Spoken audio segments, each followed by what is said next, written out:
যুক্তরাষ্ট্রে বন্দুক হামলায় আবারও ঝরল প্রাণ। সোমবার দেশটির উইসকনসিন অঙ্গরাজ্যের ম্যাডিসন শহরের একটি খ্রিস্টান স্কুলে এ ঘটনা ঘটে। স্থানীয় সময় সকাল 11টা নাগাদ এক বন্দুকধারী স্কুলটিতে ঢুকে এলোপাতাড়ি গুলি চালাতে থাকে।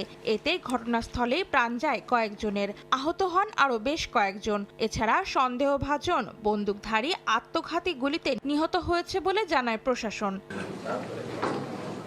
স্থানীয় পুলিশ প্রধান শোন বার্নস জানান, তারা ঘটনাস্থলে পৌঁছানোর পর সন্দেহভাজন বন্দুকধারীকে স্কুল ভবনে মৃত অবস্থায় দেখতে পান। আততায়ী ওই স্কুলের শিক্ষার্থী বলেও জানান তিনি। তবে বন্দুক হামলার কারণ সম্পর্কে এখনো কিছু জানায়নি প্রশাসন। তবে নাম প্রকাশে অনিচ্ছুক এক কর্মকর্তার বরাত দিয়ে সংবাদ মাধ্যম CNN জানায়, আততায়ী একজন 17 বছরের মেয়ে হতে পারে। এই ঘটনার পর উত্তেজনা বিরাজ করছে পুরো এলাকা জুড়ে। শহরের সব স্কুল বন্ধ,